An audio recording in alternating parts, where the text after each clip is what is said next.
Now, saving democracy is what impassions me more than anything else, because democracy is what this country is all about: life, liberty, and the pursuit of happiness. Donald Trump is functioning as a dictator right now. He has practically turned the country into a Hitler-style dictatorship. If he is allowed to have more power, he's going to stay in that situation. It's going to get worse.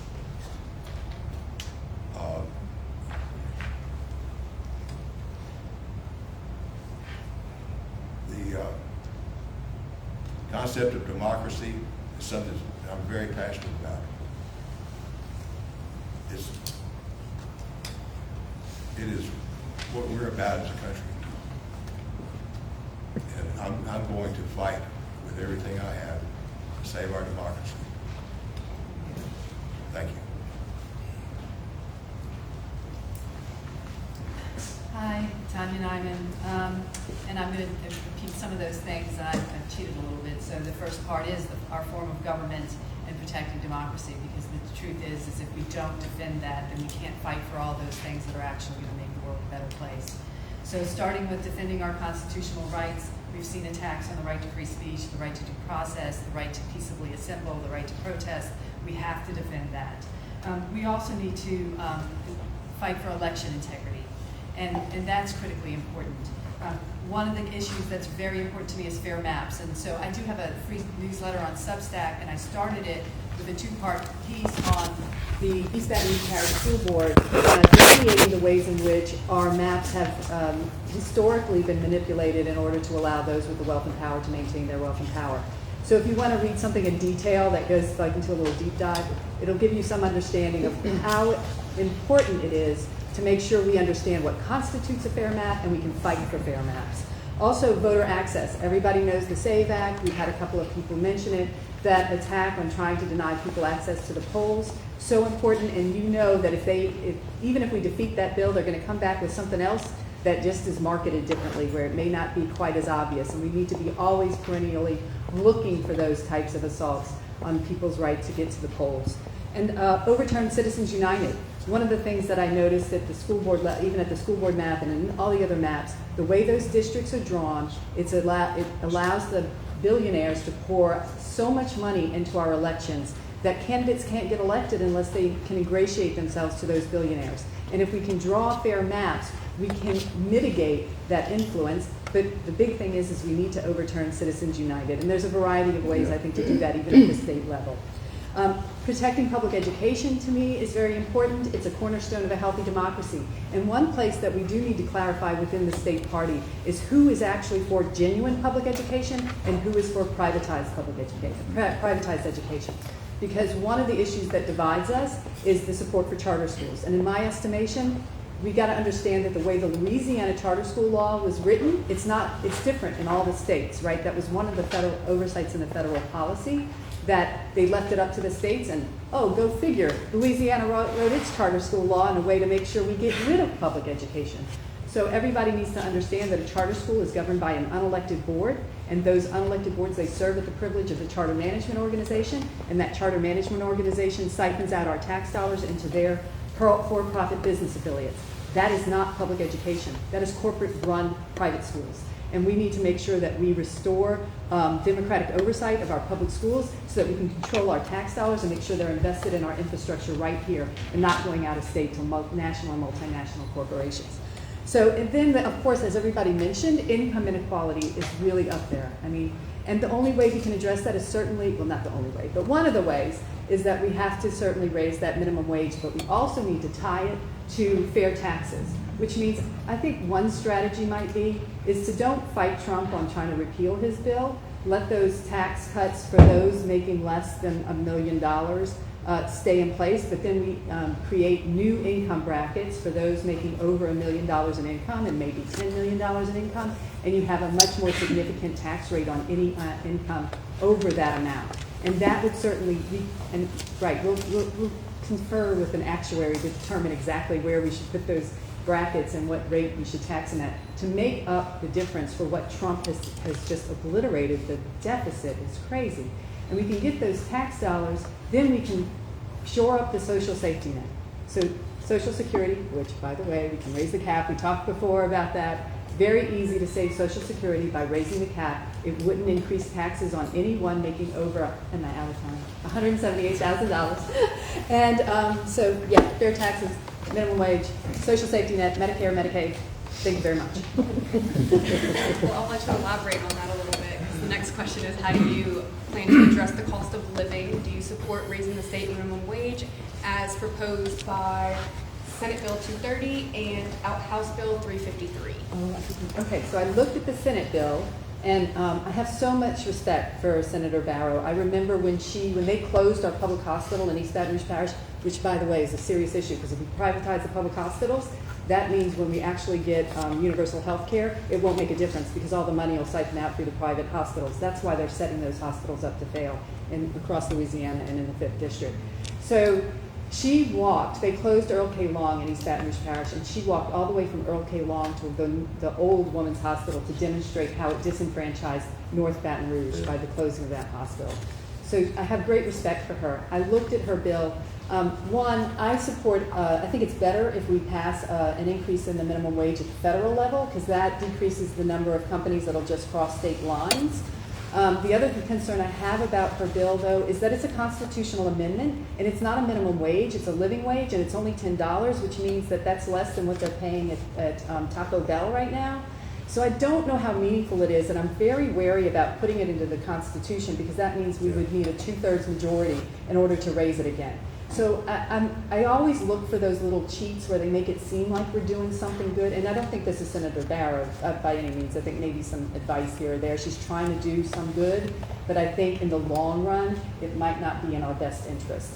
So I would support an increase in the minimum wage at the state level, but I would prefer an increase in the minimum wage at the federal level, and that's what I would fight for if I went to Congress. And I don't even think 15 is the low ball, right? Because we've been fighting for 15 for a decade, so it might need to be adjusted for the cost of inflation.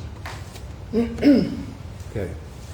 Question being, how do I plan to address the cost of living in the 5th District? Number one, repeal Trump's tariffs. Yeah, I know the Supreme Court ruled against him on the tariffs that he imposed, because the Constitution plainly says Congress shall have the power to lay tariffs. But Congress has a bill that was already in effect that allows Donald Trump to put a 15% tariff on any country, anytime, and that's basically what he's done since he lost at the Supreme Court. That is driving prices up. That is a sales tax. Louisiana already has sales taxes that are too high, some of the highest in the country, if not the highest. Most people in the 5th District are paying over 10% on retail goods every time they buy household items, and for most part, half the food you buy. Add 10%. You buy a car, same thing. So I would repeal the tariffs, and I would invite more immigrants to come in. We're losing population. Where are they going? They're going somewhere else to find a job. We have blight everywhere I look. Blight's a big problem. It's not talked about very much, but it is a problem. Wherever you live, not far from you is a house that's vacant, it's been abandoned, and it's crumbling. This is what I would do with immigrants. I would go back to when we had an immigration and naturalization service. That's the positive side of immigration. We need immigrants. We need people in this country. The country as a whole is actually losing population. We need people that will come in, they want to work. And you show them an abandoned house, a lot of immigrants would jump on that in a second, fix it up, and make it better. Same thing for abandoned places of business. Those immigrants are forward thinking. They come here for a better life. Now, if Americans don't want certain jobs, immigrants will do them. That's good for the economy as a whole. So those are some of the things that I would do. As far as the minimum wage, I totally agree with Tanya. The 10.25 an hour that Senator Barrow has in the constitutional amendment, that is plain wrong, because it's not enough. And she even says it's not a living wage, or well, it's like a living wage, but it's not a true. Look, progressive companies like Costco are paying $20 to $25 an hour for people who work there. On the other hand, Walmart and Sam's are paying minimum wage, sometimes less. Well, they don't pay minimum wage. Minimum wage is $7.25 an hour. That's nothing. $15 an hour is not enough. I would raise the minimum wage to at least $20 an hour. And that's a lot. That's saying a lot. This is kind of what I meant by we all share very similar and as far as policy takes on things, because I also read the bill and I feel the exact same way. $10, $10.25, even $15 is woefully inefficient for the prices that we all are dealing with whenever we're going to it. And you're talking to somebody who at 35 was raising a 15 and a 13-year-old, leaving the classroom and then going to college all over again. So I was a broke college student just last year. So I understand what the cost of living is, because I am living in that cost of living nightmare. I am the person that is in that Alice threshold, living below it, where I'm not making enough money in order to get by. So I do understand, but more importantly, even our young kids who are stepping out and getting into the workforce, for them, yeah, it sounds like $10 an hour, $15 an hour. $10 an hour seems like a pretty big deal, but at the end of the day, when you're sitting here paying $5 for a loaf of bread, where all is that really taking you? When gas is, I literally just paid $65 to fill up my tank, and I've had to do that twice this week, right? So gas is up, food is up, everything, the healthcare is up, every clothes are up, everything. Everything is going up, but the wages are not. And the wages that they are proposing, even though I do support Barrow and I do support increasing the minimum wage, what we're talking about is it has to be done at a federal level, because otherwise, what exactly is it that we're doing? I believe that at this juncture, that's kind of the point. Like when I mentioned the constitutional argument, the United States Supreme Court said that Donald Trump's actions with the tariffs in using the IEEPA was unconstitutional. And then his immediate response was to use another law that actually reverts back and says you can't do it. You can only do it for a certain amount of time at a certain cap, and you have to go back to Congress. Why? Because the core constitutional principle is that the Congress is literally, they hold the power of the purse. They have the power of the purse of deciding when things go. So the first thing is they're talking about giving tariff rebate stimulus checks. That's the first thing on the agenda, because at the end of the day, we paid it, but then the importers are the ones that technically paid it. We paid it on the ground, but when those rebates come in, it was a question that was presented to the justices at the Supreme Court argument. Where does this money go? Amy Coney Barrett asked it, where does this money go? If we kick this back, how does this money go back? Because at the end of the day, those corporations have already filed their lawsuits. They are expecting to get that money back, because even though we're the ones who paid it, they are the ones who actually cut the check. So the refunds are going to go to them. My biggest fear is that we have taught the economy in the United States that we are willing as a consumer to pay that price.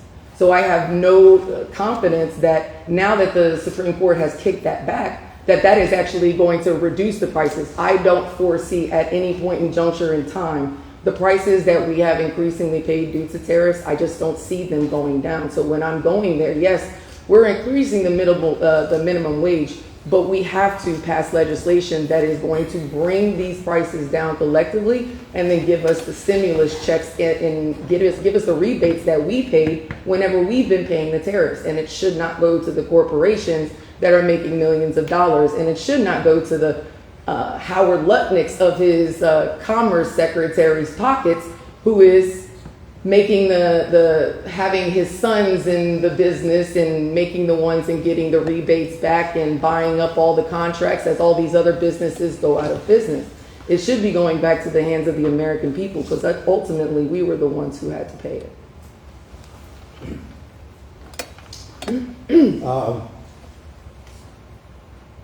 To address the cost of living issue, again, I emphasize we need to raise the minimum wage, federal minimum wage, to a minimum of $15 an hour, because then you force the state and employers within the state, they can't pay people less than that. Then secondly, we need to diversify the economy, the job market. We need more jobs, manufacturing, more tech jobs, more green jobs. And all of those new jobs that will be created should be required to pay a living wage. You can't have new jobs without a living wage.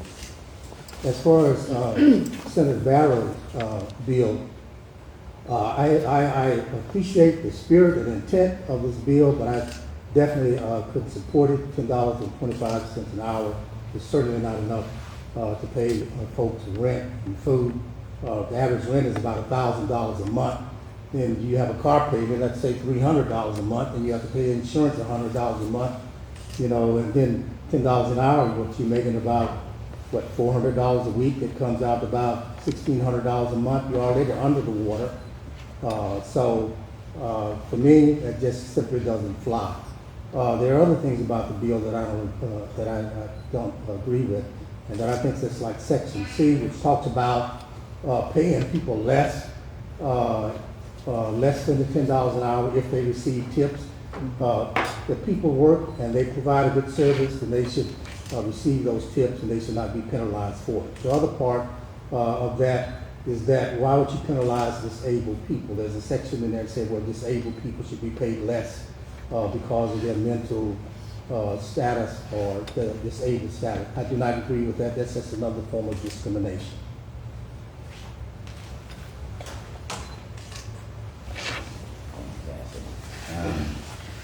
Yeah, you know, life is expensive right now, and especially so when you don't make a lot of money. And so, you know, I think we all basically agree the minimum wage needs to be increased. 2009 was the last time it was increased on the federal level. When I got out of high school, like a century ago, I was working at Global Wildlife Center in Folsom. That was my first job, giving tours. And I was making $5.15 an hour, because that was the minimum wage at that time. Now it's what, $7.25 or something. It's too long for it to only increase by $2. You know, 15 is the number we throw around. I like what Dan said about 20. You know, I don't make a lot of money with that. And, you know, I sell vegetables, and you know, I make cheese and yogurt. Every year I make a little bit more at this point in my life, but I pay my people $20. I pay, you know, Latin immigrant people that pick my blueberries, and I pay them $20. So if Walmart is making billions of dollars in profits, what's the excuse? So obviously that's a good place to start, and that puts more money in working people's pockets.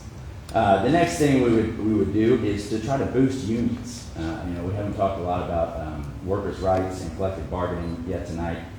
But we need to get rid of this right to work BS that we have in Louisiana and really reinforce workers' unions, all right? That's the blue collar electricians and plumbers and construction workers that do a really hard day's work, and we need to be supporting them on the federal level.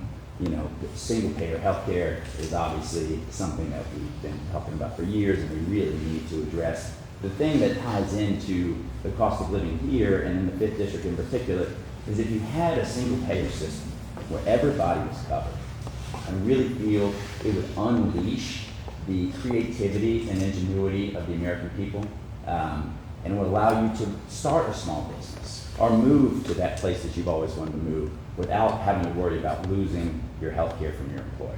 All right, so we definitely need to move to a single-payer system. Healthcare should never be a for-profit business. There should be no for-profit hospitals, no for-profit insurance companies. This is healthcare. These are our physical bodies. We have one of the lower, you know, life expectancies in the Western world, in America.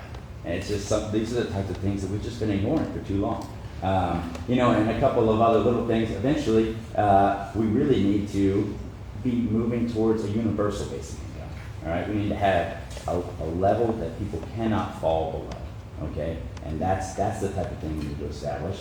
And there are little ways to help us get there too. I mean, I was in Target the other day. There was like 20 checkout lines. This is every time I go there, and there's only one of them open. Right? There's only one of them open. So, even some out-of-the-box laws, like require these big box stores, if you're going to have 14 checkout lines, at least half of them have to be staffed. All right? Because you're making billions of dollars in profits. So we need jobs. People need to work. Okay? And they're willing to work. So we need to find ways to make these corporations pay their fair share. Those types of things, I honestly think we should raise self-checkout. I know some of you guys like that, but I'm like, man, I'm working for free for you over here. Come on now, I'm going to check this out. I'm going to trade for this. I came to the grocery store. So, those are the types of things we need to do, and I guess I'll leave it. Next question is, as we've seen what's happened in Minneapolis and around the country, what are your thoughts on ICE and how do you plan to protect your constituents? Oh man, so this is kind of the big one. This last year, I feel like until the Iran war,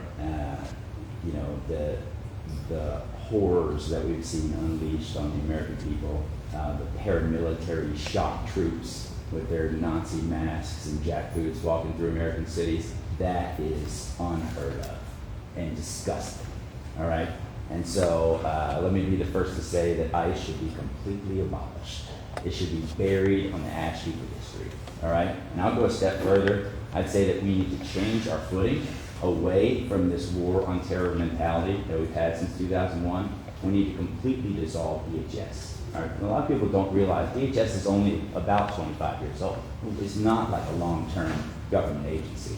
And most of its component parts belong other places. What is the TSA doing in some random new department? It should be in the transportation department. It's right there in the T in the TSA. And so it's like some of these things are basic common sense. Like Dan said, INS used to be a much bigger part of the previous immigration apparatus that we had. And so CPD, Border Control, can do the very important job of deciding who is coming in and out of our country so we know who is coming in and out of our country. That's an important thing. And I think Democrats maybe have trouble saying that out loud.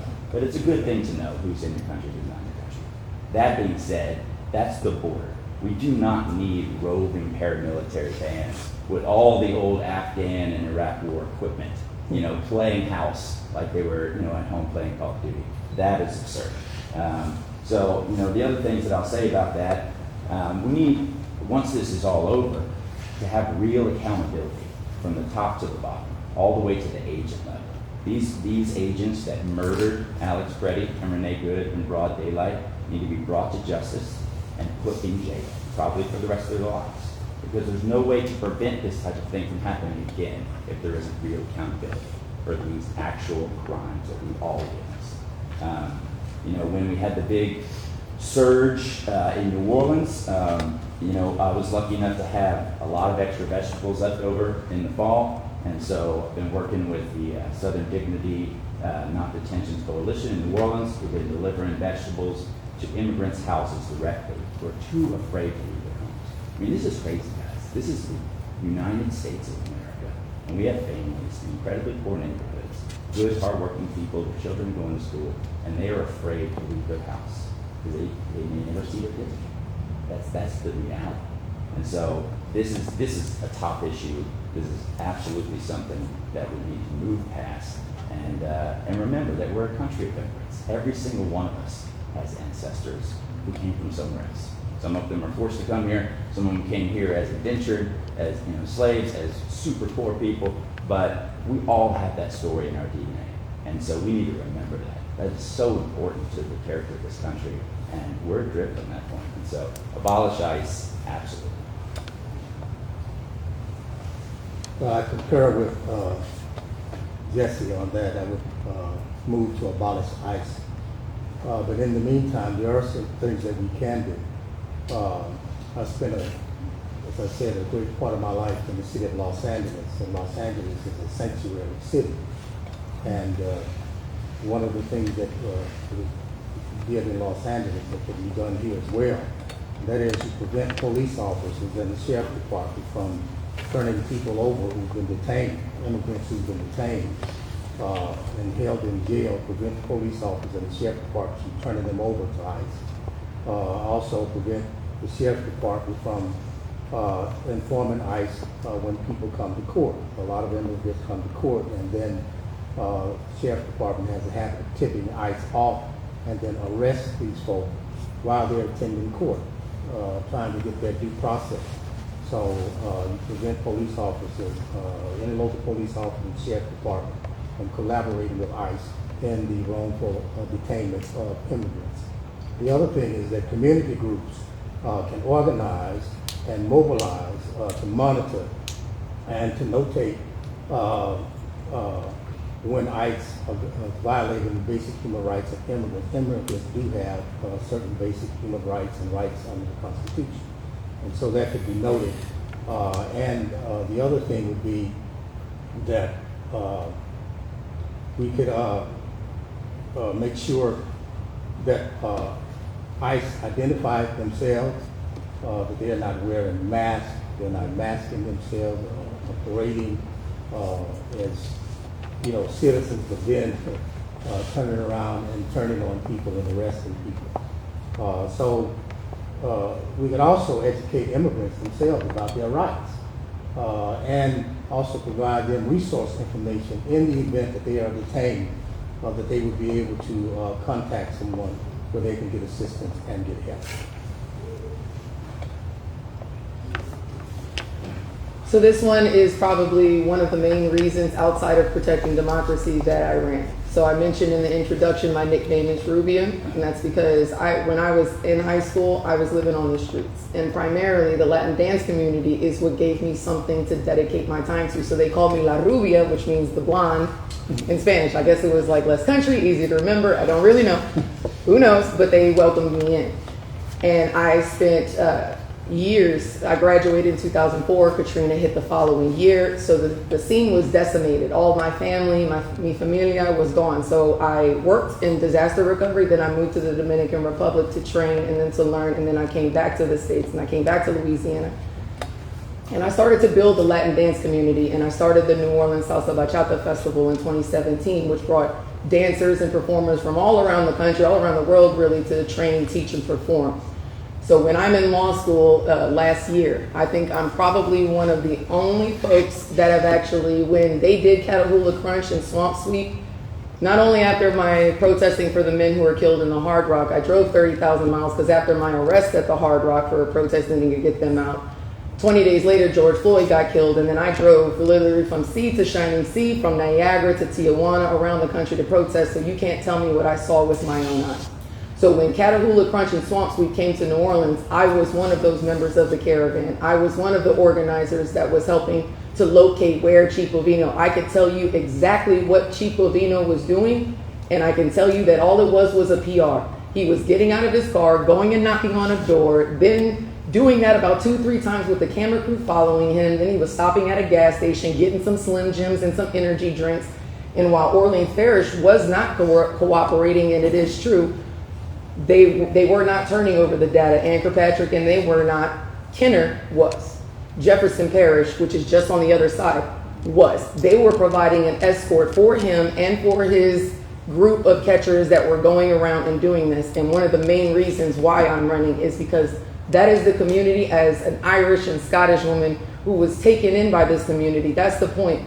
I have privileges. And what is the point of my privilege if I am not flexing it for progress? Because there is absolutely nothing that will substitute being on boots on the ground and hearing friends that I know, family, people who took me in, people who taught me things, opened my eyes, and hearing them scream, hearing their families being ripped apart and pulled. There's absolutely nothing that would be able to suffice this. What do I intend to do about it? I want the Pretty Good Civil Rights Act, because currently there is no federal mechanism. Post-Civil War, they did the Civil Rights Act of 1871, which says that you could prosecute state actors. That's the law that afforded us to go after Derek Chauvin for the murder of George Floyd, for example. But he was a state actor. There is no such thing to go after the ICE agents on a civil level. You can prosecute them criminally, but who's supposed to do that? Pam Bondi under this administration's DOJ. It's dead in the water. It's not going to happen. But pushing a civil rights legislation named after Alex Preddy and Renee Good, the Preddy Good Civil Rights Act, all you have to do is under Section 1983, you have to expand it, not just on state and local, meaning after Reconstruction, this is when they added it. What you need to do is expand it to the federal level so that these ICE agents can also be held civilly liable when they violate the constitutional rights of American citizens or immigrants. But currently, there is no mechanism. There is criminal prosecution via the DOJ, which is dead in the water currently. But there is no way for Alex Preddy's family or Renee Good's family to currently go after these ICE agents who are responsible for it. And that's what I intend to do in Congress. All right, I'm going to give you a quick answer, and then I want to change the subject a little bit. I'm going to say the quiet part out loud. I would abolish ICE. Abolish it. Turn their job over to the Border Patrol. Border Patrol did a good job when they were allowed to take the lead. And we did not have open borders. That is a lie that's been repeated over and over again. Get rid of ICE. But I want to change the subject. I sense that there's a tension in the room. It's too quiet in here. We're Democrats. We support freedom for everybody. So can I ask you all a question? Is anyone here not sure about whether you're a Democrat or not? Are you here to learn about the Democratic Party? Would you show your hands? I don't see any hands. So I believe everybody here is a Democrat.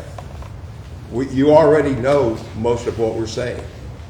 I wonder if you have any feedback so far before we're about halfway through, or maybe a little more than halfway. You got a question? I'd like to hear a question. All right, so my question is we can sit here and we can listen to you talk about policy and this and that, so say you do win, you do get elected. What guarantees can you put in place for the people that elect you to guarantee that you're not going to get up there in Washington and forget about us? Because that's what it seems like everybody else has done.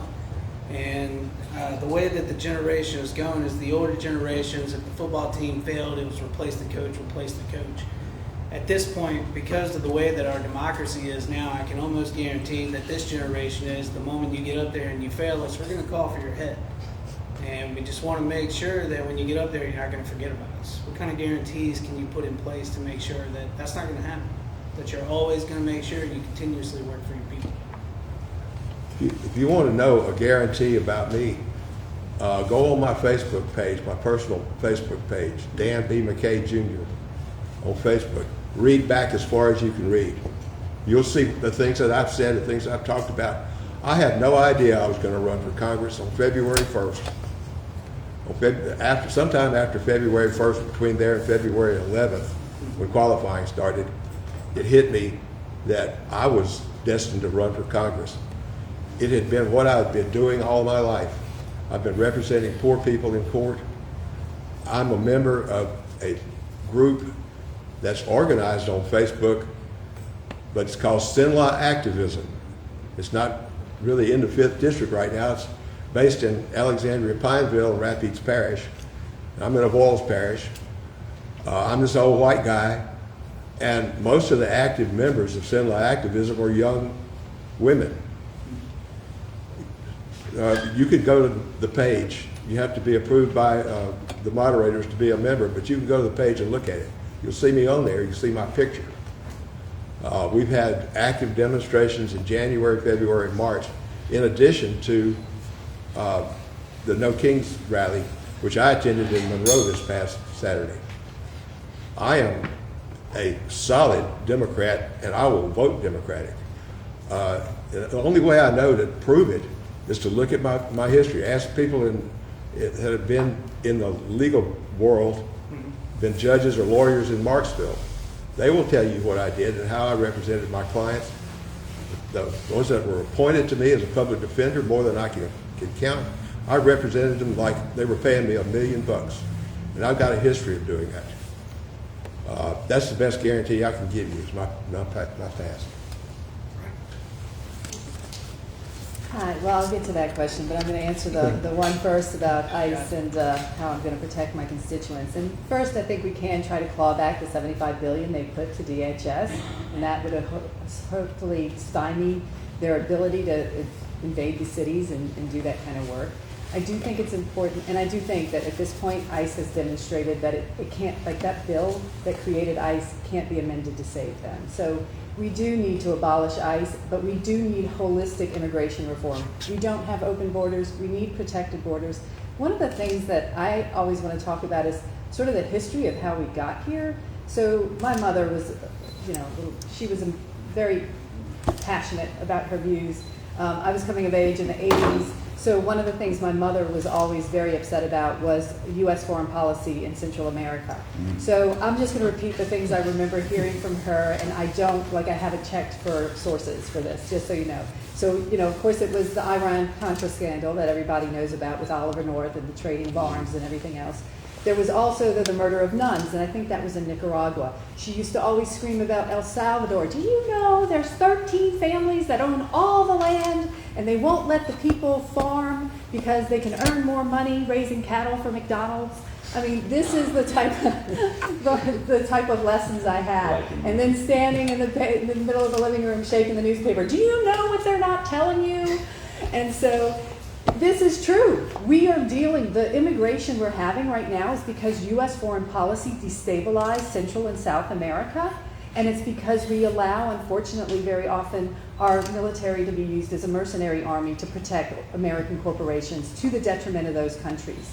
And they destabilize democracies that could allow people to live with their own families in their own countries in comfortable circumstances. So when people are forced to immigrate because we've also destabilized their regions and now we're demonizing them for trying to provide for their families, we need a holistic immigration reform that allows people to go through the process. Right now we're arresting immigrants that are actually in the process of becoming, applying for citizenship. We're not arresting just illegal immigrants.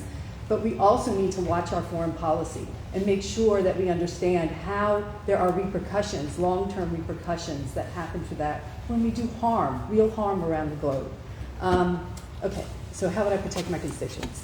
One, I'm going to keep an eye on foreign policy and the way in which it inadvertently comes back around. I'm going to try to claw back that money so that ICE won't have the means of entering our areas. And then, of course, just try to fight for immigrants' rights. To make sure we have a fair process to get them through. We do need a fair immigration policy, of course, because we do need to know that they're not being exploited. I'm so happy to hear that there's livable wages, because we also need to protect American workers. And so it needs to be a holistic, thoughtful approach. And unfortunately, the whole conversation has just been polarized and really ways to manipulate public sentiment in this adversarial way, and we cannot move forward. How do you know whether I'm going to go up there and keep doing it? And I think for all of us, we all have these track records. You can just go read. I have a Substack that you can go look and read about all the work I've been doing for the past 16 years. I'm sorry, I'm losing track. Yeah, so the last 14 years. I've done that because I'm from modest means. My father was a school teacher. I worked and put my way through college, all of that type of stuff. My father worked a second job to keep the family up. But I now enjoy a level of privilege I never expected to enjoy. I did not expect to quit my job in 2010. I'm so sorry. I thought I was going to run after the kids and write short stories. And then when I got involved in advocacy work, I have not stopped. And so I'm not going to stop. Now, we are tight in time, but the other candidates, you all want 30 seconds just to go over that last question that he had asked? We can start with Larry. Yeah. How do you know? Yeah. There are millions of minutes of me over the last 10 years putting boots on the ground, doing everything I can, not just fighting for my classroom and my students and the resources inside of the classroom, but standing outside of the Hard Rock 311 days until they brought Quinion Wimberly and Jose Ponce Arriola, because like I said, those workers died and then they left them there outside the building for our children to walk past every day. Then I drove 30,000 miles around the country, like I said. Then I put myself through law school at 35 years old and completely pivoted. So when I say that I am boots on the ground, and if I mess up, I hope that you hold me accountable. I hope that you hold me down to, because it would be a disappointment for myself, because I also have to deal with my own conscience. And I don't want it on my conscience that I failed the people that I'm fighting for. I didn't walk away from a six-figure job in 2024 to get into this race, to play around and to play with people's lives. Your life is too important to me. My children's life is too important to me. My grandchildren's life is too important to me. And so I'm the type of person who will not bow, who will not cower, and who will not bend to anyone who seeks to undermine the dignity and well-being of people of 5th District, the state of Louisiana, and of this country. I love all these guys. This is such a fun thing to be doing. You know, I really appreciate that question. You know, I think, for one thing, I'm never leaving Louisiana. I love this state. I've been pressured from every angle by different partners over the years. Oh, let's move to Tennessee, Colorado. Like, man, I'm never leaving this place. We have such a backwards government. We have so many problems we need fixed. But I just love this state, and I am going to work for the people of this state for the rest of my life. In terms of proving it, I think a couple of things that any member of Congress could do to prove that type of thing would be, you know, there's a bill that's been floating around for years now to outlaw stock trading among Congress members. That is a no-brainer. Obviously, they have inside information on a lot of these big decisions that are being made. A lot of people promise to do that and then get up there and say, oh, I don't know, this is a pretty sweet little deal, I'll make a good money here. That's not what I'm about. I would definitely vote for that and bring that up all the time. I don't mind saying, making bold statements in support of my constituents and the people that I care about. And so that's one of the things I would be up there doing all the time. But something that I really think could do a lot of good in terms of healing our divided culture and lowering the temperature, decreasing polarization. There's a really great idea out there. New York Times has a really well-designed graphic piece about it, but multi-member districts is what we need to move towards, all right? And the great thing about that is it only takes an act of Congress. The Constitution leaves the way that House members are elected pretty much up to the Congress to decide. And so if we had, instead of just the 5th District having one candidate that is elected, if you had multi-member districts, kind of like a parliamentary system, then that would allow third-party candidates to actually be viable for the first time. And we could have a spectrum of different voices, all right? And that's the type of thing that even if it would eliminate my seat or make it less likely that I would be reelected or something, that's something I really believe in and would push for, these multi-member districts. And I encourage you to go look at the New York Times article on it. It's fascinating. They lay it out in terms of what the multiple parties would look like in terms of the spectrum of political thought in this country. And so I think that's a really important thing. But direct action is also, so the last thing I'll say about this question, but direct action is something I really believe in. Civil disobedience. You know, if a law is unjust, it's not the law, okay? And you have a requirement, a responsibility to break that law if it is unjust, okay? And that's the type of thing that you'll see me doing as Congressman. Should I pass this back down to Tanya? I feel like we threw off our rotation there. Oh, Come back this way. Whatever y'all want to do, Doesn't matter. I'm fine with it. Just didn't want to No, it's, be unfair to you. Yes. We're gonna be a little bit stricter with time this time. Okay. We only got an hour left, less than an hour left. Okay. yeah, 45 minutes. Yeah, 40. What are, or how do you plan to address the attacks on reproductive health care and help restore equal access to that health care? Absolutely. Well, I mean, we need to codify Roe v. Wade into federal law, for one thing. I mean, should have done that in the interim 50 years that we had the chance to do it. I just don't think we ever really believed that we would get to this point. Look, I have a 13-year-old girl, guys. I got 2 boys and a girl. She just turned 13. She's coming of age. It's a new experience. It's challenging. I'm a single dad. We talked about all the things. But, you know, she's coming into her adulthood. She's coming of age. And these are issues that, you know, God forbid, could come up in her life in intervening years while she's still a young person. And she needs the ability to make decisions about her own body. We all do. And especially something like carrying a child for 9 months is a serious commitment. And a lot of people, aren't ready for it. A lot of people maybe got into a situation where it was unplanned and this kind of thing. And it's absolutely that individual's choice to make that decision. So we need to fight for that on the federal level. The thing is, pro-life is a lie. All right? This whole idea that you're pro-life, that's bullshit.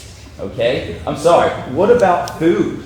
You want to give food to people so they can live? What about medicine? I mean, or the death penalty? You're so pro-life that you love the death penalty. I mean, this is Jesus never talked about any of this crap. All right. The thing is, we're supposed to have this separation of church and state, and we have all of these Christian nationalists trying to run our country. Okay, we need to leave religion out of public policy. Okay, and that's the only reason people are talking about abortion. I mean, this is not. And the last thing I'll say, this is something I like to point out to people. When you ask someone. Ask a pro-lifer next time. What's your birthday? What was your birthday again, Mark? They're going to tell you their birthday because that was the day they were born. They weren't born on the day that they were conceived, okay? And so that gives away the game. No one actually believes that you're alive on the day you're conceived. That's stupid, okay? And so we're going to fight back against this kind of nonsense. Yeah, I also happen to be a Baptist preacher. Sorry. But I'm also a trained theologian and social ethicist. And what an ethicist does is basically this. An ethicist seeks to answer the question about what ought I to do?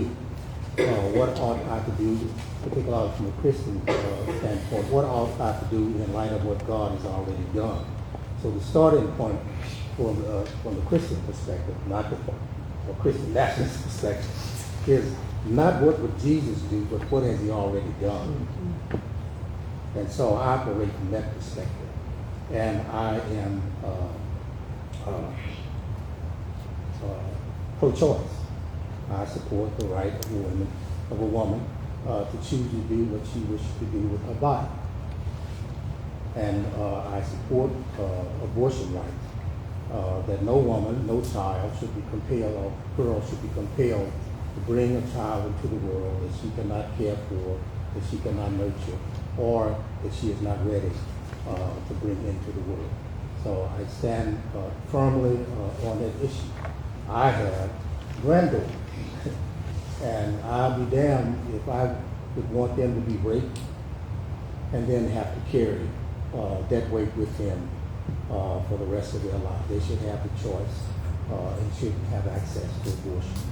So that's where I stand on the issue. I also agree with Jessee. I don't believe that life begins at the moment of conception. I don't believe that. Life begins when a person breathes. And I hope, I would hope that when people do decide, or when a woman does decide to bring a child into the world, that she's ready to do that, and that she can bring the child into the world in a safe space, in a safe place where the child can have food, nourishment, access to education, and not healed.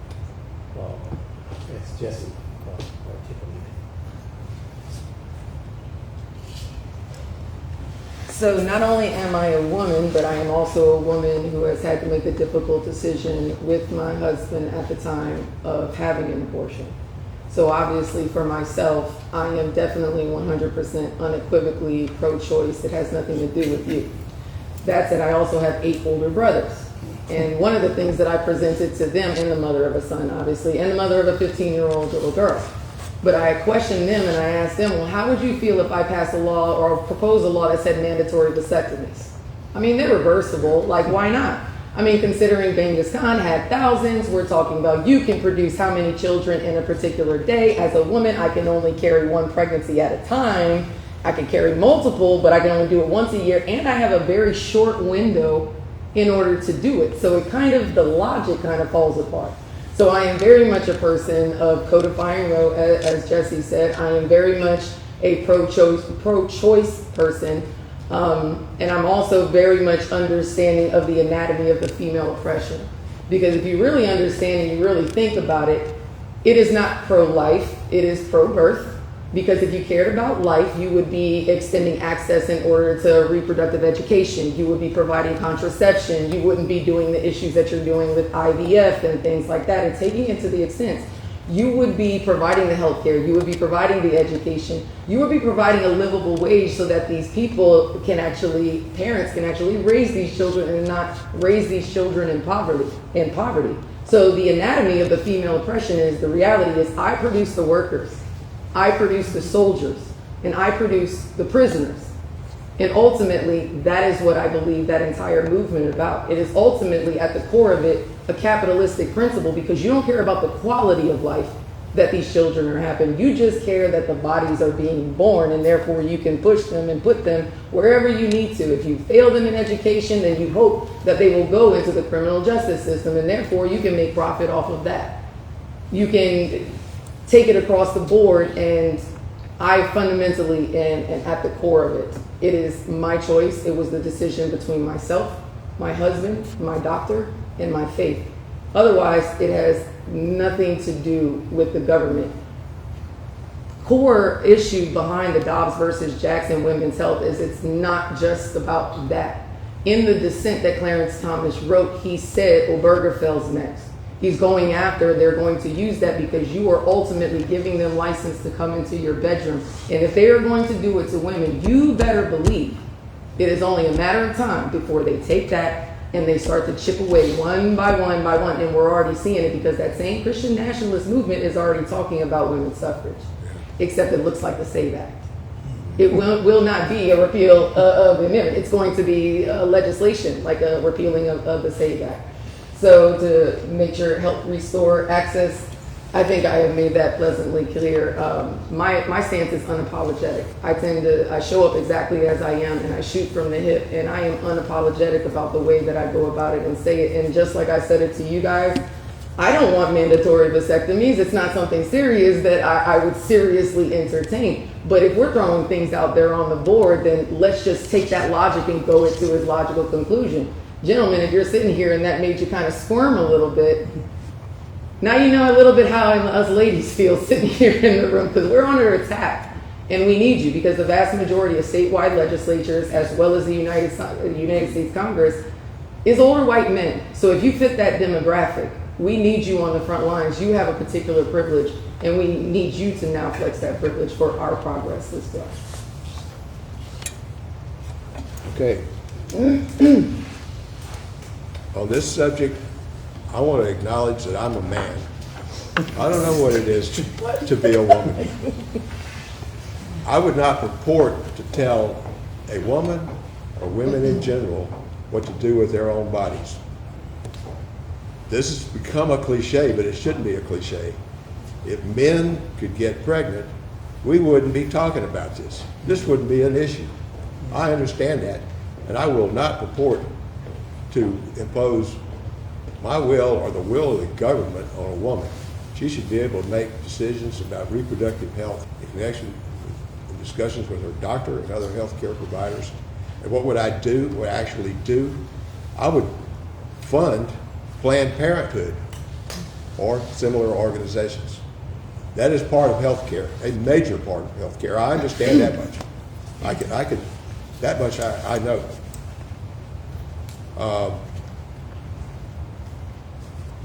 I would go, what we had was actually more than Roe v. Wade allowed. So, I mean, I'm not opposed to codifying Roe v. Wade, but I would actually leave it up to women to decide for themselves. those issues. It doesn't have to be law. I am very much pro-choice. The woman makes that decision. It is not opposed to anything I believe in my faith. Thank you. Yeah, I'm kind of fortunate I get to go last because everybody's hit that. But of course, I do not, it's dangerous to allow the government to usurp a woman's right to bodily autonomy. I mean, it is just dangerous. And I'm unequivocally opposed to that. I want to point out, too, though, this gives me the chance to talk about the way in which I get frustrated with the framing of this conversation. Because a lot of people, even on the pro-life side, don't understand or seem to think that they can prevent a tragedy by allowing the government to usurp a woman's right to bodily autonomy. But the problem is that just creates more tragedies, whether it's women who will access unsafe abortions or whether it forces a woman to give birth to a child they're not prepared to care for, whether it's emotionally or financially, and that's another form of tragedy. So it's just creating more tragedies. If they really want to prevent abortions, the effective means is to provide a living wage, affordable housing, access to reproductive health care, and affordable child care. And then if a woman would feel comfortable and be prepared to have that child, they would prevent more abortions that way than they're doing by trying to get the government to prevent them. So that's important. But you know what? I'm pro-choice, but I get really frustrated with the pro-choice narrative too. Because very often, and I know they try to do their best to focus on those four things I just mentioned, the living wage, the affordable housing, the access to reproductive health care, and the affordable child care, but very often the narrative becomes only about access to abortion. And the irony is that if a woman can only choose an abortion and can't choose to have a child, then it's not really choice. And here's the thing. Isn't it interesting that if you got the women fighting for pro-life and the women fighting for pro-choice focused on the things that would allow both sides to accomplish really what they claim, we'd be unstoppable. And that's why they frame the narrative that way. So what we need to do is get together and start saying, you want to reduce abortions? You want to give women genuine choice? Let's start fighting for a livable wage, affordable housing, access to reproductive health care, and affordable child care. And there you have it. You're pro-life and pro-choice all wrapped up into one. And so I guess that's what else. I can tell my own story. When people talk about that, my first pregnancy almost killed me. I had what was called, they changed the name for it now, but I don't know what it is. It's an acute fatty liver pregnancy, which meant that my body disliked being pregnant so much, I was dying of liver failure. And of course, my first thought was, oh my God, how's my baby, right? Because at this point, I'm a little more than 6 weeks out, so I'm almost full term. And my doctor explained it. Oh, your baby's fine because his liver's working fine, yours isn't. So if it were, now the solution for that, the cure for my condition, was to give birth. So I was induced and had to give birth at little under 6 weeks. They coasted me along for a little bit. But if it were only a decision of whether it was the life of the mother versus the life of the baby, I could see doctors under the current law, this was 21 years ago, so I didn't have to deal with the law as it is now, that I could see doctors too nervous to induce me, and so that I would have been left to die, and my son would have been an orphan. Well, not an orphan, my husband would have still been alive, but bless his heart. But just for the record, my paternal grandmother died giving birth to my father in 1925, and she bled out. And that's exactly probably what the condition that I have, is that your blood gets so toxic because your liver's failing that you can't clot anymore and you die. So pregnancy is not anything to be messed around with. It can be a serious issue.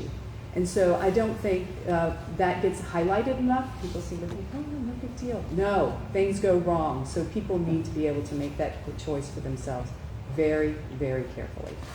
But let's reframe the narrative and let's genuinely provide choice and reduce abortions.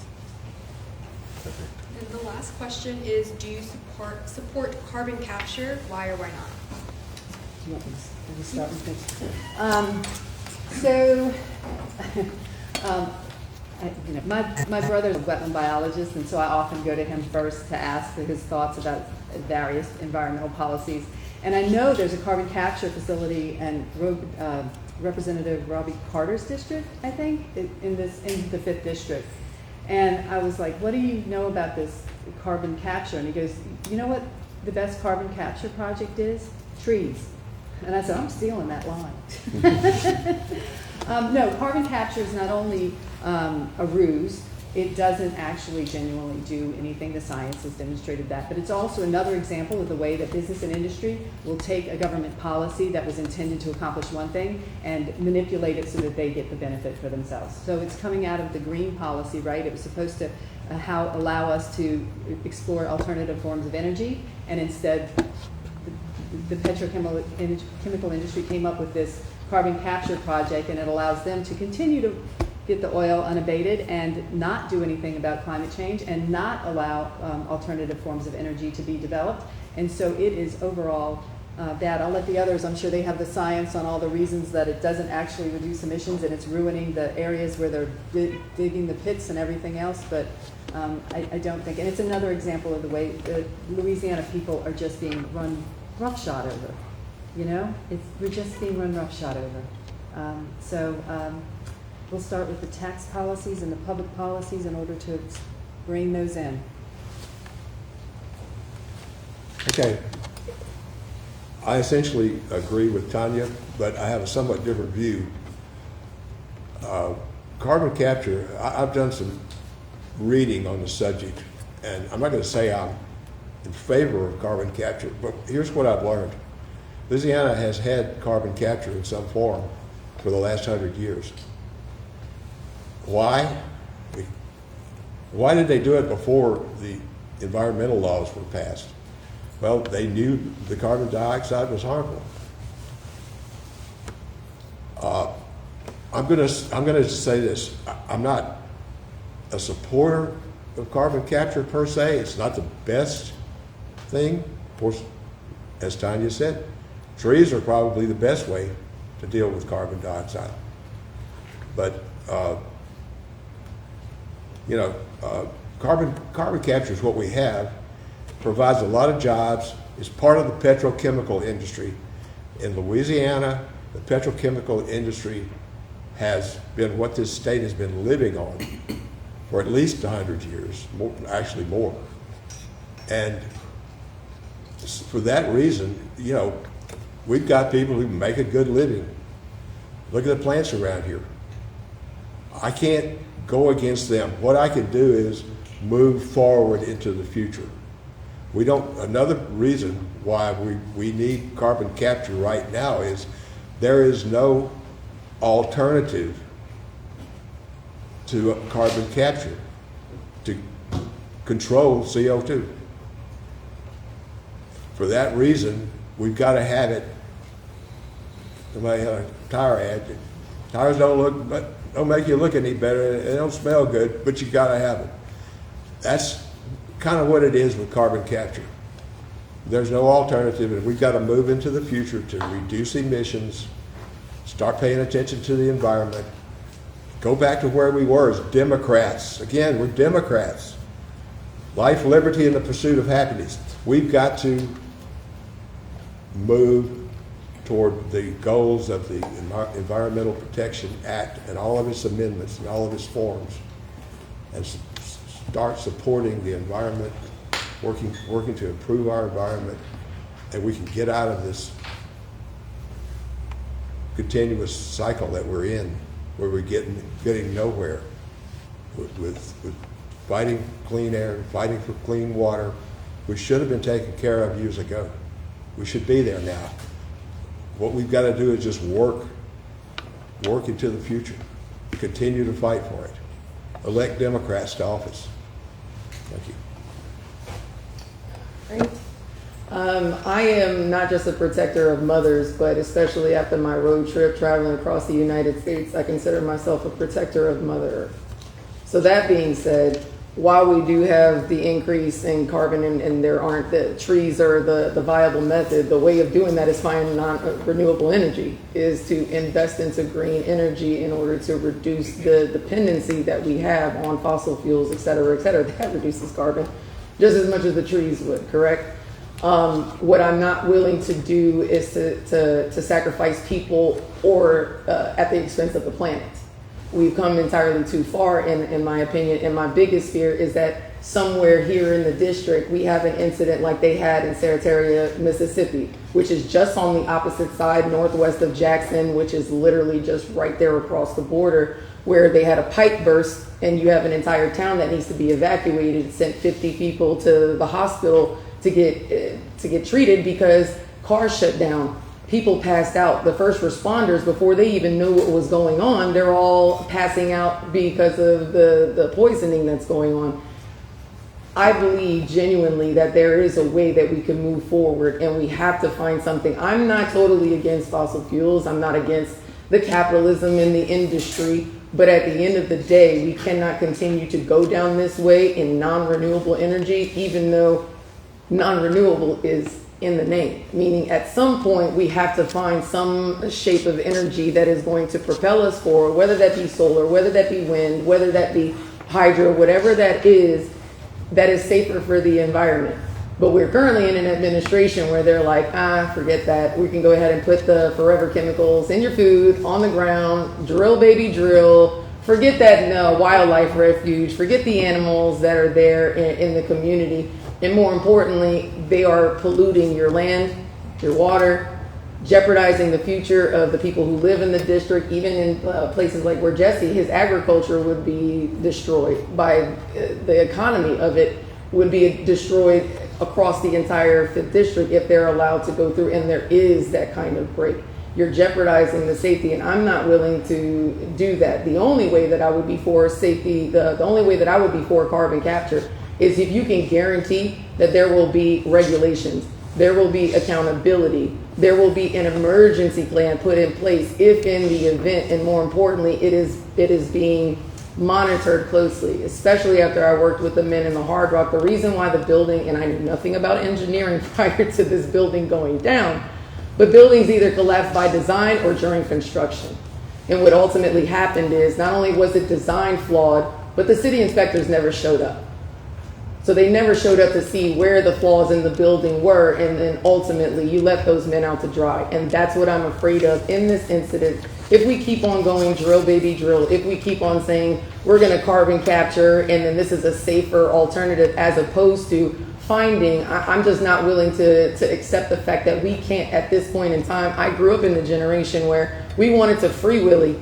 You know what I mean? And now we're living in a generation where Willie is like organizing an entire crew together and taking out boats because we are not protecting the environment.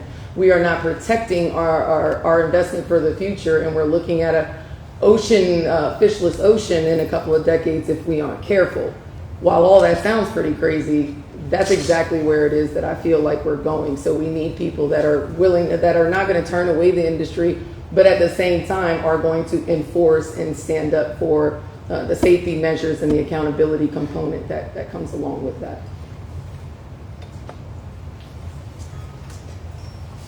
In general, I support measures that will clean up the environment and that will prevent further pollution of the air. We breathe, the water we drink, the pollution of our rivers, our lakes, our streams, our seas, and our ocean. But, you know, as I understand, carbon capture is supposed to be able to compress and store carbon dioxide and emissions underground, supposedly in a safe manner. But, you know, for me, the questions, there are basically 3 questions. 1, can it really be done safely? 2, how costly is it? Because there are concerns about energy costs and the expenses that taxpayers will incur, sort of like the data centers being built up in northeast Louisiana in a town called Rubia, which is only about 10 to 12 miles just north of where I live, and the amount of energy that it's going to cost just to have that data center built and up and running. And then the third thing is, will it result in more reliance on fossil fuels? Which, if that is the case, I believe will negate any long-term benefit from the process. So, as Lindsay was saying, is that we have to find out ways to get more renewable energy, whether it be solar, wind, or through some other forms. But I'm not, the case is still out for me with regard to carbon capture.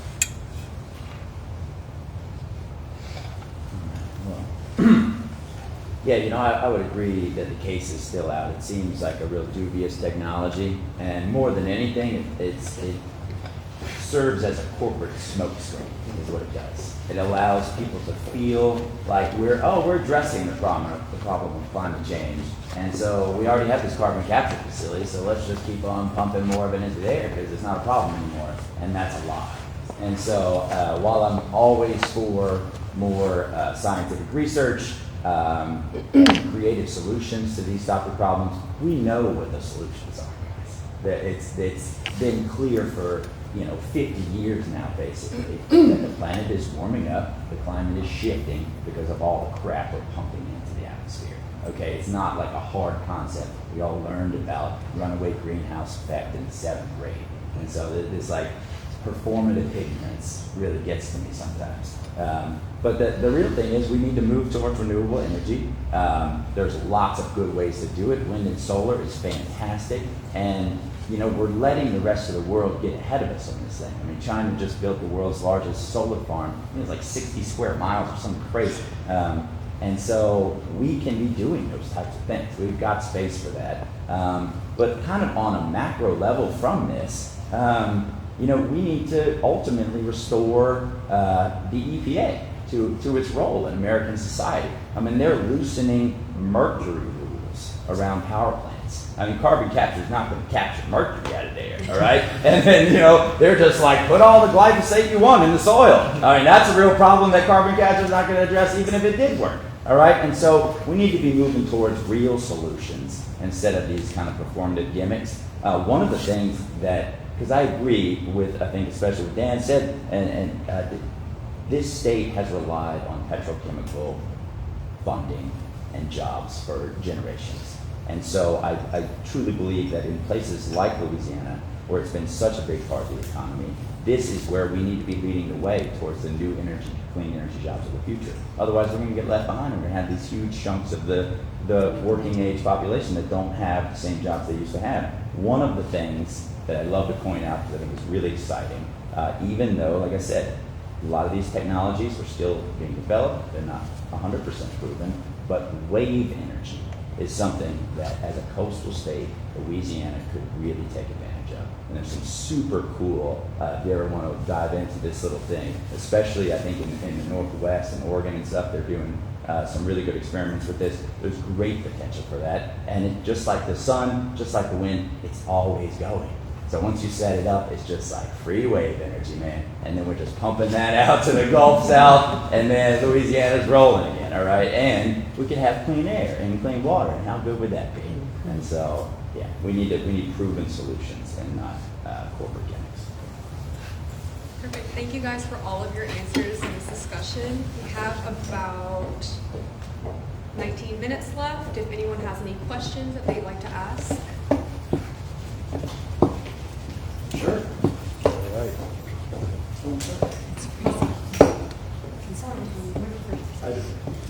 Okay, so I feel like the Democratic Party has like a message, a PR issue. And we've seen this play out, honestly, as we've had the MAGA movement and those things that happen in conjunction. And ultimately, as a result, we've got sort of a fragmented base. I think the working class that really built up this party doesn't feel represented anymore. So why do you think this gap is here, and what do you think needs to be done to close it? Do we need the mic? You're going to pass Should it you down? pass it down? That's fine. Yeah, Yeah. 2 minutes per answer. 2 minutes? Okay. I agree. We definitely have a messaging problem, guys. And part of that is we kind of have been talking down to a large part of the country for a while now. And it's one of these things that a lot of these people are living in small country rural towns. Most of the 5th District would fit that description. But Democrats don't really go to these places. We like to see ourselves as city folk. We love diversity. We love culture. We're listening to music in New Orleans. We're not necessarily always going to Winsboro and Tallulah and Lake Providence. And these are the places that we need to be going, all right? Especially up and down the river in the 5th District. We have such natural allies and constituencies there. Like you said, working class people, people who work with their hands, poor people who have like very limited basic services and have basically given up on the political system because they have been forgotten. And so we need to be taking these new, bolder arguments into those places. I think even for the manosphere type, old school blue collar working electrician guys, they believe in a lot of this economic populism is the thing. They were sold hook, line, and sinker a lie by Trump and his maggots that they were going to somehow do something about that. But how is a billionaire going to be a populist? I mean, that whole thing. And so we need to be bringing this message of, no, you've been taken advantage of. All of the resources in this country are being bottlenecked at one end of the spectrum. And we need to cut that loose and restore American prosperity by refocusing on the little guy and little lady. So we're gonna take that message to every little community here. We're gonna be loud and proud about it. And I think that if we do that, we have such good candidates here to bring that message that eventually Democrat will not be a 4-letter word anymore in Louisiana or in America. The last thing I'll say on this, I heard a little joke the other day, and I thought it actually speaks to this. But two Republicans are hanging out or whatever, and a third Republican walks up and he's like, "Hey, you guys, y'all kind of seem like me. I'm a Republican too. Can I hang out?" And they're like, "Sure, man. Get up off a chair. Get up here." That is what they'd say. And then the other side is you got the 2 Democrats, 2 liberals hanging out. Somebody walks up and says, "I'm a liberal too, man. Oh, these are my people. Can I hang out?" And they're like, "You're a liberal? We'll see. We'll see if you're a liberal." And that's kind of how we've been a little bit. We're like, with these, litmus tests and some of our performative kind of virtue signaling. And so we need to get rid of that kind of stuff. It didn't work for us. It doesn't mean that we throw anybody under the bus or change our value structure, but it does mean that we talk to these people like real human beings who deserve to be treated with dignity and respect. Yeah, I think I mentioned in my earlier comments that I spent most of my adult life in 2 of the largest cities in America, Chicago and Los Angeles. And Chicago was a very politically active city. It was known for the machine. You have what you call, when I was there, called Bossa Daily, called the Daily Machine. It was very, very politically active. I got involved there with the election of the first black mayor of the city of Chicago, Mayor Harold Washington. The person whom I think is the most consummate politician I've ever met in my life. If you know anything about Harold Washington, if you don't, then I would encourage you to look up Harold Washington and read about it. It was also a city in which I got involved with Jesse Jackson. I was sitting at the table in 1983 at our church banquet when Jesse Jackson leaned over to me and to my pastor and said if he was going to run for president. We were one of the few people who were privy to him running for president in 1984. And we kept that secret. He announced, obviously, the next month in November. And we became 2 of his most ardent supporters. And then moving to Los Angeles is somewhat politically active. People here are kind of laid back, Hollywood, and all of that stuff. But the Democratic Party rely a lot on, the Hollywood scene, people who are on the TV screen and the movie screen, to the neglect of people in the South. And so my concern, and one of the reasons why I return home, is because the Democrats have no Southern strategy. They do not have a Southern strategy. And they have overlooked people in rural communities. They've overlooked black folk in the South. Most 80% of black people live in the South. And that's why I'm here, because I want to embark upon a Southern strategy for the Democratic Party. And we can win every election if we develop and work on the strategy. So part of my frustration with the Democratic Party is that this should have been a done deal January 7, 2021. Because at the end of the day, you had them shimmying up drain pipes, had a gallows on the front lawn, and then beating the very same blue lives that they just spent the last decade saying that they wanted to fund and then take care of. If you would have utilized Amendment 14, Section 3, and impeach, convict, remove, imprison, repeat, and then went down the line, then we would not have had the co-conspirators in Congress not only sitting and helping the defense in the impeachment trial of Donald Trump, but you also would not have had them sitting on the jury. So part of my issue with the Democrats is they don't have enough gumption for me. And then the Biden administration stepped in, and this is part of, again, why I'm running, is because you walked in, for lack of a better phrase, I call it playing chess with pigeons. They're knocking over the pieces, shitting on the board and strutting around like they won after, and you're still trying to play a game of chess instead of flipping the table at this point in time. Even Jesus was flipping the tables, which is something that they can speak to. Even Jesus went in and started flipping the tables when the Pharisees were at the temple and corrupting his word and doing those things. And if I feel like there's an energy that is missing, it is not, if we are trying to achieve the progress, I don't feel like we're going to get it by drafting strongly worded letters anymore. I feel like there's a particular subset of a base that are wanting that energy, that are needing that energy, that are seeing all these things going on in the country, and they want to see a fighter who is going to go there and say the thing. And there needs to be more of them, because you have truth, justice, righteousness, and the right side of history, and the facts on your side. So you should be able to stand 10 toes down on it unapologetically and push it forward, because they're lying across the board. So how is it a platform issue or a PR issue or whatever it is when you have all those things on your side? That just means you're not standing on it. And I think that that's what the issue with the Democratic Party, and that's one of the main reasons why I'm running, because I feel like we're missing that type of gumption to call it what it is. Okay. What does it mean to be a Democrat? It's complicated, but it's really simple. I have just heard in the last day or so Republicans starting to say they're opposed to Trumpism. You ever heard of Trumpism? Yeah, that's what we've been living under. And now a couple of Republicans have said it publicly. They see what's coming. The Democratic Party is on the rise because we oppose what Trump has brought upon us.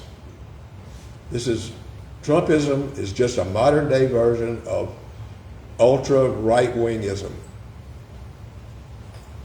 And ultra right-wingism is very bad.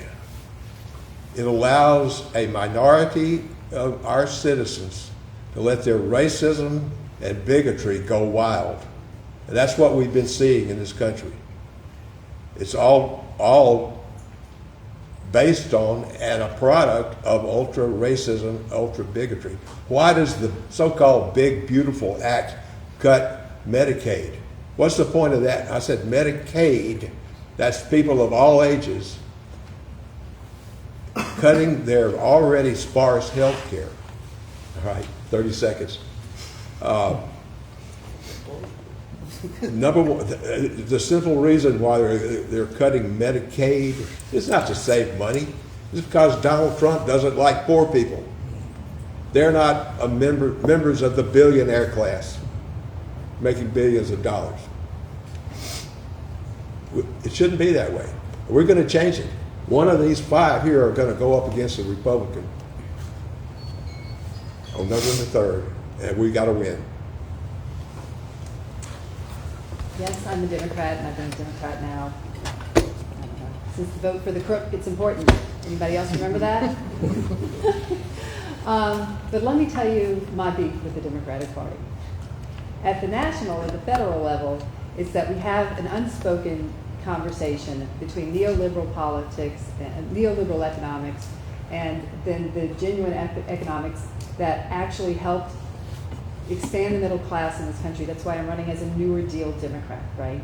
So very often these days we have policies that are passed that, oh, we're going to help the people, the working people in America, but they're doing it through a public-private partnership with a public company, and the public company is going to hire the people to do the work.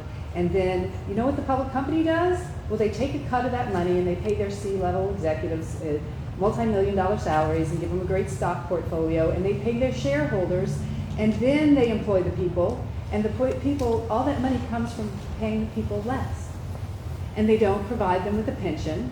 They may give them a 401k, but I'm telling you, if you're not making more than $100,000 a year, you're never going to retire on a 401k. And so we're also cutting Social Security. We're not investing in the infrastructure, the social safety net that actually provides people with what is effectively a universal basic income, right? You don't need a universal basic income if you have Social Security and public housing and all of those types of things. And so the problem is the Democratic Party won't talk about this. They will not talk about it, which is one of the reasons why I was so excited about this closed primary system, because we can start having those conversations. Why does the Democrats keep losing? Because they keep actually pushing policies that are sort of Republican light and marketing them as if they're really progressive politics, and they're not.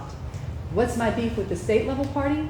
We do not have a democratic infrastructure. You can say you're a Democrat, you can say you're for democracy, but your good intentions do not bring democracy about. You know what brings democracy about? Fair maps, access to the polls, educating voters, right? And we don't even have precinct captains in the state of Louisiana. Yeah. We do not have a clearly delineated party platform.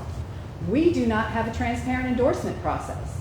Every caucus should have a clearly delineated platform. They should have to publish the questionnaires and the individual's response to those questionnaires, and then clearly articulate why they endorse who they endorse.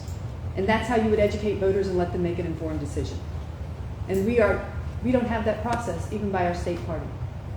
And it advocates on, it was going to advocate on this, that's why we're all in it, right? The state party was going to sit down and let the Republicans take this district without even a fight. And you got 5 active community people that are like, we're going to fight. And so now we actually get to have some genuine conversations. We actually get to start doing, so one of my platforms is we start to get to rebuild this party. We get to start having those conversations. I hope that we get at least a couple of precinct captains out of this process so that in the next election, people in their immediate communities can start getting together and educating each other about the issues and talking about even just the basics, fair maps, voter access. Let's get rid of Citizens United. Can we do that at the state level? A couple of states have already done it. Am I out of time? I'm not known for being brief. I'm sorry. But yeah, I am a Democrat though. Don't worry about that, but I want the Democratic Party to do better, just like I want this country to do better. So that's how I figure I use my patriotism. Let's see, we only have about 5 minutes left, and then they're kicking us out of the room. So I guess I encourage you all to ask questions out in the lobby. The library is open until 9 if y'all are able to stay. Yes. Hope everybody stays for a while. Yeah, please, ask questions. And then my last announcement is Livingston Parish Young Democrats has a litter pickup scheduled on Sunday, April 19th or Tuesday, April 21st. We're starting at Sportsman's Crossing. It's the section of Hood Road. It's 5 miles. So we'll start on the first half, 2.5 miles, and then the next half, the second day on Tuesday. If anyone would like to come out with us, we have t-shirts, and it'll be fun to hang out. So that's all I have. Thank you guys, everyone, for being here. Thank you to the candidates for having this discussion.